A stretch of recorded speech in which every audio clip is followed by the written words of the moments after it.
Binigyan tayo ni Jesus ng bagong utos na tayo ay magmahalan. Kung paanong inibig tayo ni Jesus, dapat din nating ibigin ang isa't isa. Sa pamamagitan nito, malalaman ng lahat na tayo ay mga alagad ni Jesus. Kung tayo ay may pag-ibig sa ating sarili, Juan Taytay Tretifar Taytayfar. Sapagkat ang Panginoong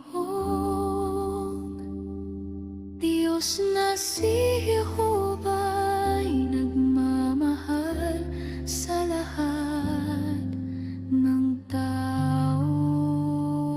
Ibinigay sa iyo at sa akin ng Diyos ang kanyang pinakamamahal na anak, si Jesus bilang pinakamaganda.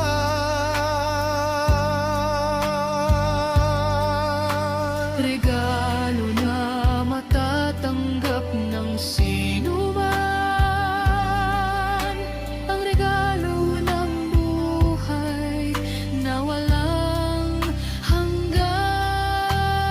Upang tayo ay lumago sa pag-ibig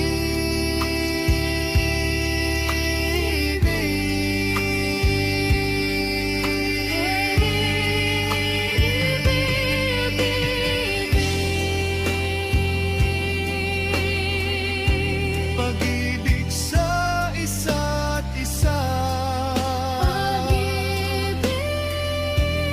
Ibig bilang magkapatid, bilang mag-asawa, magkasama para sa buhay na walang hanggan.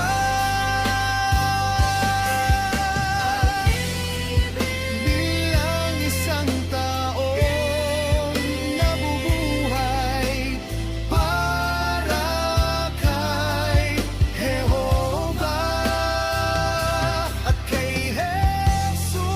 Ito ang paraan ng Diyos, ito ang kalooban ng Diyos para sa sangkatauhan. Lahat ay mabubuhay sa pag-ibig, magpakailanman in love. Laging in love ang perpektong pagbigkis ng pagkakaisa.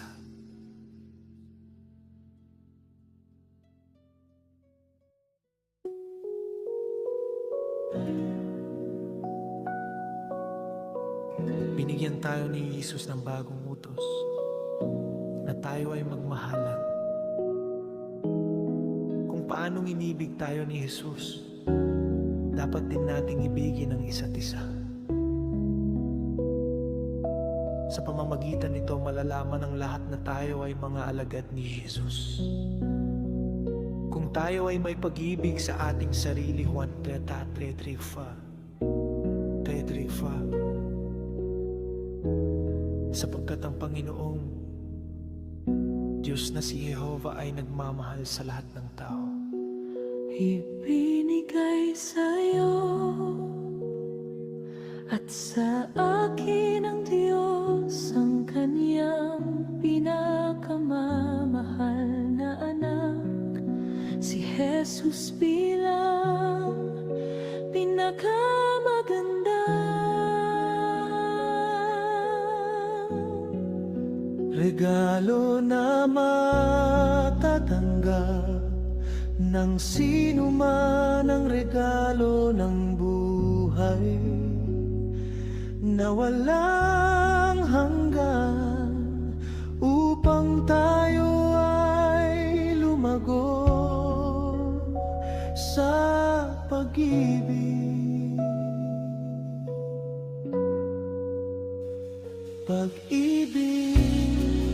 Pag-ibig sa isa't isa.